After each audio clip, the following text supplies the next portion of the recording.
Psicóloga pode usar constelação familiar?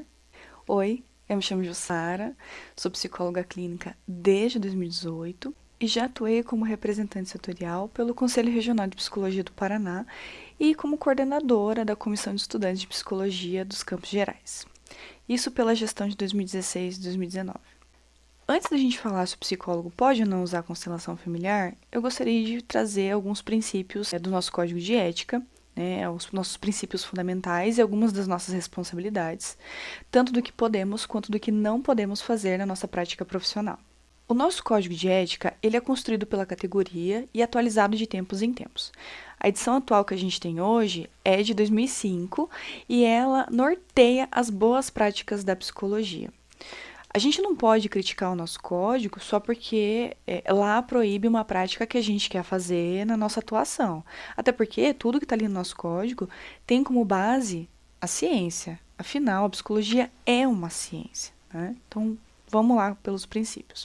O primeiro princípio fundamental da psicologia é o seguinte: a psicóloga baseará o seu trabalho no respeito na promoção da liberdade, da dignidade, da igualdade e da integridade do ser humano, apoiado nos valores que embasam a Declaração Universal dos Direitos Humanos. Para quem não sabe, a Declaração Universal dos Direitos Humanos ela foi adotada e proclamada pela Assembleia das Nações Unidas em 10 de dezembro de 1948. Tá? Eu trouxe aqui os 3 primeiros artigos da Declaração dos Direitos Humanos, para vocês irem entendendo como é que o nosso código de ética, a nossa prática da psicologia funciona. Então, o artigo 1, todos os seres humanos nascem livres e iguais em dignidade e direitos. São dotados de razão e consciência e devem agir em relação uns aos outros com espírito de fraternidade. O segundo artigo, ele tem 2 tópicos. O primeiro é: todo ser humano tem capacidade para gozar os direitos e as liberdades estabelecidos nesta declaração, sem distinção de qualquer espécie, seja de raça, cor, sexo, língua, religião, opinião política ou de outra natureza, origem nacional ou social, riqueza, nascimento ou qualquer outra condição. O segundo é: não será também feita nenhuma distinção fundada na condição política, jurídica ou internacional do país ou território que pertence a uma pessoa, quer se trate de um território independente, sob tutela, sem governo próprio, qualquer sujeito ou a qualquer outra limitação de soberania.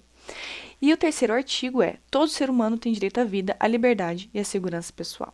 O segundo princípio da psicologia é: a psicóloga trabalhará visando promover a saúde e a qualidade de vida das pessoas e das coletividades e contribuirá para a eliminação de quaisquer formas de negligência e discriminação, exploração, violência, crueldade ou opressão.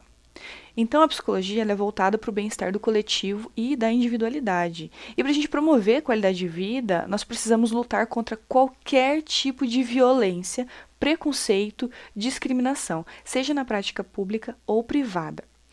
O machismo, racismo, LGBTfobia, sexismo, misoginia provocam um sofrimento que é real. E para a gente atuar de acordo com o nosso código de ética e os direitos humanos, a gente precisa sim atuar ativamente frente a essas violências em prol da saúde e bem-estar do sujeito, orientando ele na busca dos seus direitos. Terceiro princípio: a psicóloga atuará com responsabilidade social, analisando crítica e historicamente a realidade política, crueldade e opressão. Não tem como, na nossa prática, a gente não atuar com responsabilidade social e não nos colocarmos ativamente frente às violências contra o ser humano. Então, é incoerente a nossa profissão a gente ser negligente, a gente aceitar ou se abster a agir contra uma opressão, uma discriminação, exploração ou qualquer tipo de crueldade contra o ser humano. Princípio 4. A psicóloga atuará com responsabilidade por meio do contínuo aprimoramento profissional, contribuindo para o desenvolvimento da psicologia como campo científico de conhecimento e de prática. Eu acho que isso aqui está bem claro, né? Mas assim, vamos lá, porque eu parto do princípio que ninguém sabe de tudo. Então, a psicóloga ela deve atuar com responsabilidade, atualizando seus saberes continuamente. Então, se você está na psicologia e acha que vai se formar e vai parar de estudar, tá errado, tá achando errado, tá? Esses saberes que a gente tem que estar em constante atualização, eles devem vir de origem científica, né? Devem ser embasados na ciência. Não adianta fazer um curso de alinhamento dos chakras, de velas coloridas e achar que está apto técnico e cientificamente para atuar como psicólogo. Negativo. E por mais que os modismos aconteçam, né, e a população vá atrás desses modismos, como a constelação familiar, por exemplo, nós da psicologia não podemos apelar para esse tipo de pseudociência. O nosso trabalho deve ser fundamentado cientificamente. Quinto princípio. A psicóloga contribuirá para promover a universalização do acesso à população às informações, ao conhecimento da ciência psicológica, aos serviços e aos padrões éticos da profissão, que é o que estou fazendo aqui nesse vídeo, né? Eu estou promovendo o seu acesso a um saber técnico, teórico e científico sobre a psicologia. Além de estar no Código de Ética, é um propósito que eu tenho como profissional, o compartilhamento dos saberes da psicologia. Princípio sexto. A psicóloga zelará para que o exercício profissional seja efetuado com dignidade, rejeitando situações em que a psicologia esteja sendo aviltada. Então, como psicóloga, eu não posso aceitar situações onde a prática da psicologia seja desonrada, desvalorizada. Ver um profissional da psicologia fazendo uso da constelação familiar no atendimento psicológico é algo que desonra a ciência, vai contra o nosso código de ética e os direitos humanos. Então, eu preciso me posicionar. Sétimo. A psicóloga considerará as relações de poder nos contextos que atua e os impactos dessas relações sobre as suas atividades profissionais, posicionando-se de forma crítica e em consonância com os demais princípios deste código. Então, eu entendo, assim, como psicóloga, que eu devo ter um olhar crítico e um posicionamento ativo no que eu faço, independente da área ou local de trabalho. Eu sei muito bem que fazendo esse vídeo eu vou desagradar algumas pessoas, principalmente psicólogos e psicólogas que fazem uso da constelação familiar dentro da sua atuação como psicólogo para fazer dinheiro. Mas eu também sei que eu estou respaldada pelo Código de Ética que rege minha profissão e nos artigos da Declaração Universal dos Direitos Humanos. E com isso, eu faço a minha parte como profissional de defender a saúde mental, a dignidade e os direitos dos seres humanos, principalmente aqueles que estão vivenciando angústias ou qualquer tipo de sofrimento mental e que, por conta disso, acabam buscando diversas práticas alternativas com a intenção de resolvê-las, né? De alcançar um bem-estar e uma qualidade de vida. E por justamente não estarem bem, acabam estando mais vulnerabilizados, né? Para esse tipo de prática. E eu não posso esquecer também o seguinte, né? Eu preciso pontuar isso. A gente está numa sociedade que ela é mais imediatista, né? Um desejo de resolver os problemas com soluções milagrosas. Então, entendendo todo esse contexto, agora a gente vai começar a falar da constelação familiar, né? Para quem não conhece, a constelação familiar ela foi elaborada pelo Bert Hellinger. Ele é alemão, ele era auto-intitulado psicoterapeuta, tá? Ele não tem nenhuma formação na área da psicologia, certo? Mas uma informação que eu acho muito curiosa e deveras interessante a gente pontuar aqui, ele combateu com os nazistas no fronte, tá? Algumas das ideias da constelação familiar que eu gostaria de trazer aqui hoje é o seguinte, uma delas, de que toda família deve seguir uma hierarquia patriarcal rígida. Que o papel ideal da mulher é servir e obedecer ao marido em tudo. E que casos de incesto muitas vezes acontecem porque a mulher, sentindo-se culpada por não servir ao marido bem o bastante, acaba inconscientemente oferecendo-lhe a filha. O site oficial do Hellinger, né, explica que para cada pessoa só existe um lugar certo na família. Uma vez que você tenha tomado esse lugar, surge uma nova perspectiva que te torna capaz de agir. Então, para superar os problemas, o paciente deve reconhecer e aceitar o seu devido lugar. Isso aqui é tudo do site dele, tá? Só que esses lugares fixos dos membros de uma família se contrapõem à análise histórico-social tão necessária para a compreensão dos fenômenos psíquicos que a gente usa na psicologia. Então, o ser humano e a sua existência, a sua vivência, ela é cheia de possibilidades. E com isso, né, a gente consegue ver que os papéis dentro de uma família podem ser muito dinâmicos, não fixos. O Hellinger também, ele fez parte do clero, né, católico. Ele pode até ter deixado, né, o clero, mas a visão dele conservadora sobre a família não deixou de existir.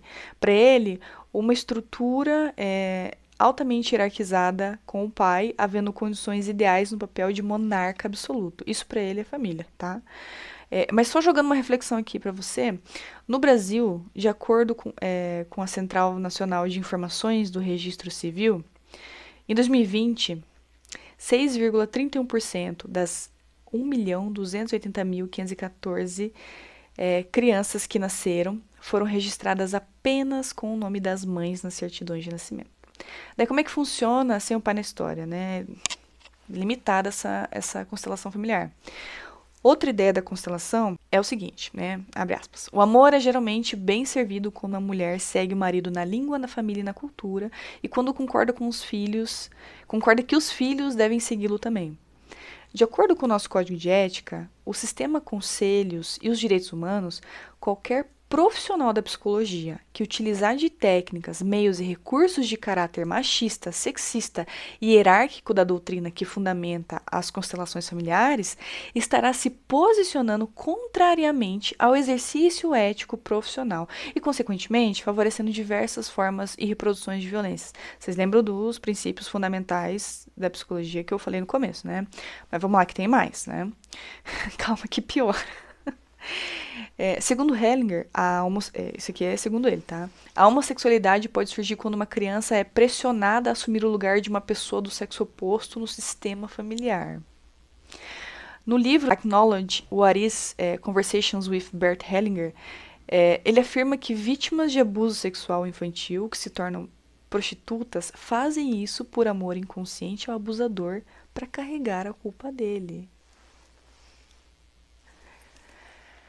Então, não são meras opiniões, né, de uma pessoa falando bosta na internet, como alguns influencers que a gente vê por aí. São visões paradigmáticas que orientam ações terapêuticas, né? Então, o paciente ouve que deve encontrar o seu devido lugar adequado, né, no sistema familiar e que esse lugar é definido por uma hierarquia muito rígida e sexista. Então, vítimas de abuso sexual ou violência doméstica devem reconhecer o laço de amor que as une com o abusador, bem como assumir uma parcela de culpa. Isso acaba sendo uma revitimização, né? Que também está na nossa lei que não pode ser feito. Então, imagina tudo isso na cabeça de uma pessoa que já não está bem, afinal ela foi procurar terapia, foi procurar psicólogo, né, para melhorar. Isso aqui só vai piorar a situação, só vai degringolar a saúde mental dela.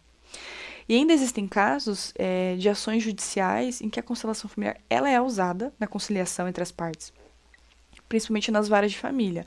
Então, como a constelação tem um caráter mais machista e hierárquico da doutrina, né, como que a gente não vai imaginar que essas conciliações acabam pendendo para um lado específico? Não tem como negar, né? E aí você pode comentar aqui no vídeo ou vir falar comigo em inbox. Ah, mas funciona pra mim, aí minha tia Cotinha usou e funciona pra ela.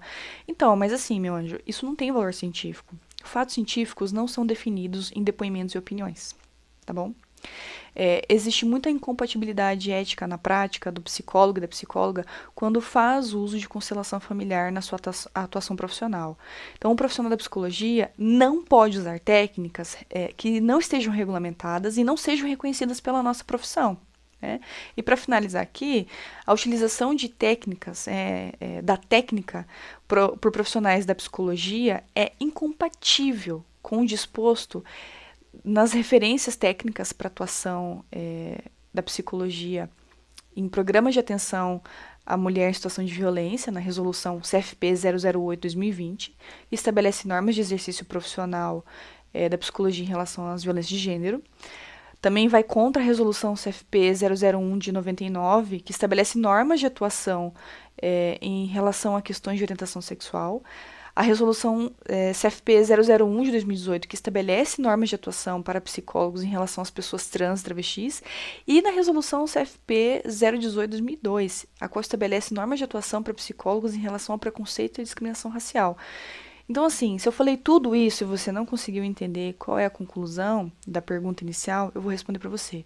Não, psicólogo não pode usar a constelação familiar, beleza? Então, se esse vídeo fez sentido para você, se ele esclareceu alguma dúvida que você tinha, se ele te ajudou, curte esse vídeo, compartilhe esse vídeo com mais pessoas para que esse saber científico, técnico, teórico e ético possa chegar a mais pessoas. Obrigada por ficar até aqui e até a próxima.